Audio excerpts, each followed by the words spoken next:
Good morning to all. I am going to present on the topic of income tax. First, we are going to see some importance of tax. In India, the tax was introduced for the first time in 1860 by Sir James Wilson in order to meet the losses sustained by the government on account of the military mutiny of 1857. In consultation with the Ministry of Law, finally the Income Tax 1961 was passed. The Income Tax Act 1961 has been brought into force with 1st April 1962. It applies to the whole of India and Sikkim, including Jammu and Kashmir. Next, we move on to the meaning of tax. It is a compulsory contribution to the state revenue levied by the government on workers' income and business profiles will be added to the cost of some goods, services, and transactions. It is a mandatory liability for every citizen of the country. The word tax is derived from the Latin word taxor, which means an estimate. The Act imposes on tax under the following five heads. The first one is income from salaries. The second one is income from house property. The third one is income from business and profession. Then the fourth one is income from the form of capital gains. Then the fifth one is income from other sources. In terms of the Income Tax Act 1961, a person includes an individual, a Hindu undivided family, a company, a firm, a local authority, and a body of individuals.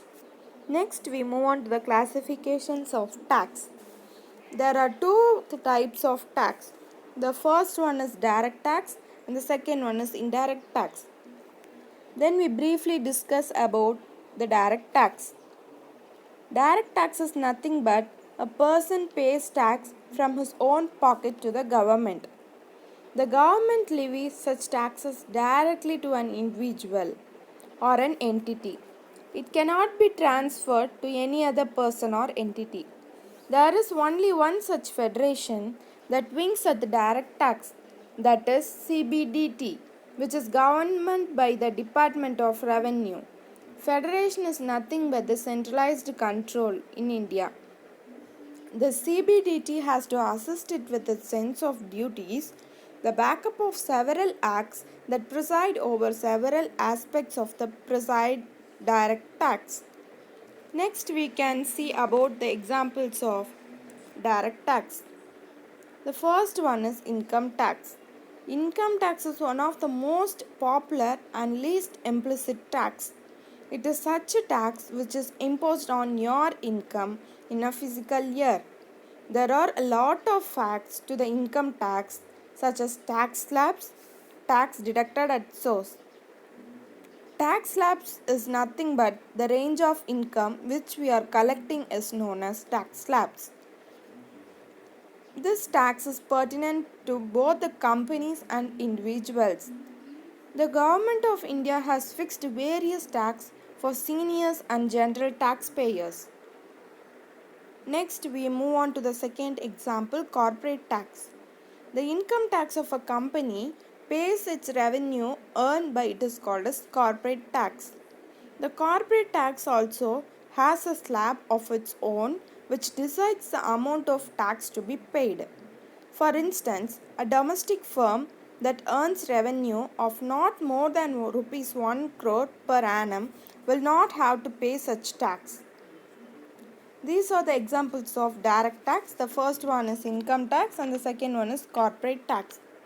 Next, we move on to indirect tax. Indirect tax is levied on goods and services, which we called it as an indirect tax. They are different from direct tax and they are not imposed on an individual who sells out them directly to an Indian government. They act as an alternative between the product and the intermediary. The individual selling the product collects them directly and they sends to the government. The price of the product or services that likely to push the price of the products up. Next, we move on to the second example, GST, Goods and Service Tax. Goods and Service Tax is the biggest reform in the structure of indirect tax. In India, since the market began unlocking 25 years back, the Goods and Services Tax is consumption-based tax because it is chargeable where the consumption is taking place. GST is imposed on value added services and goods at every stage of consumption in the supply chain. These are the examples of the indirect tax. The next one is sales tax. The tax imposed on the sales of any product, we call it as a sales tax. The product can be anything produced in India itself or imported and can also cover services provided.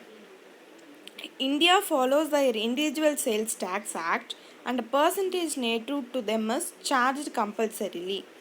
The sales tax is levied on the product sellers who then passes it to the individuals who buys the said product with this tax submitted to the product's price.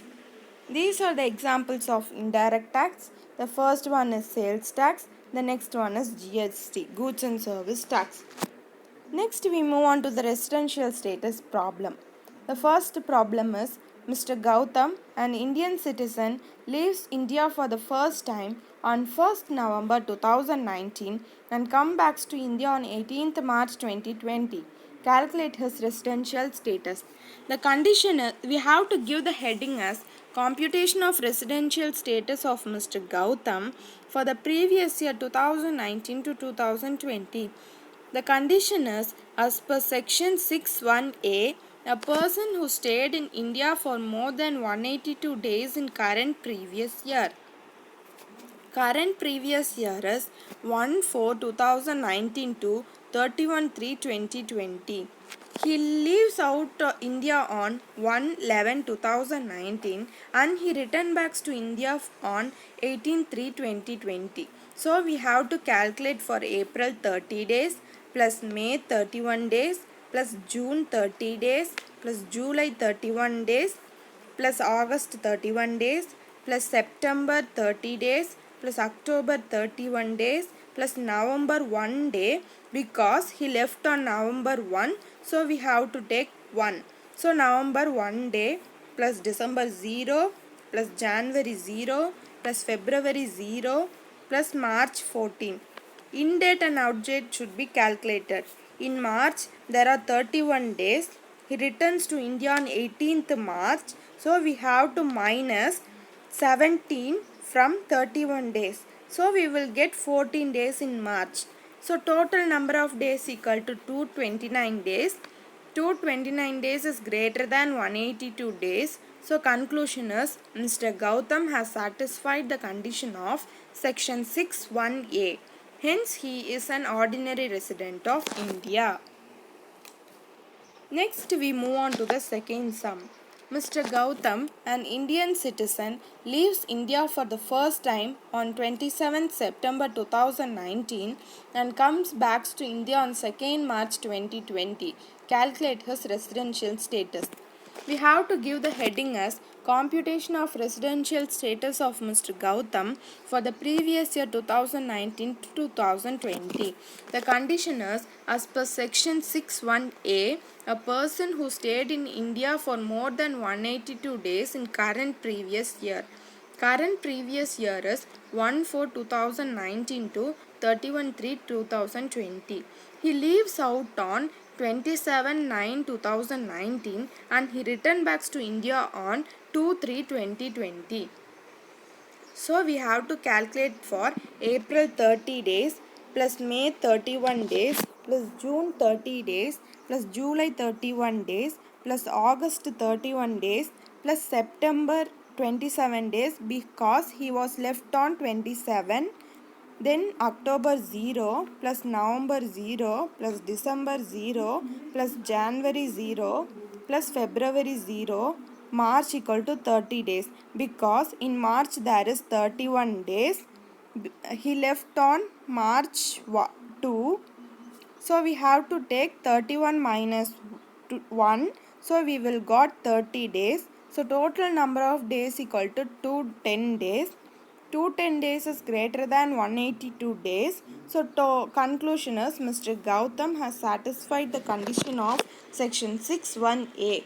Hence he is an ordinary resident of India. Thank you for your kind listening and participation. Thank you all.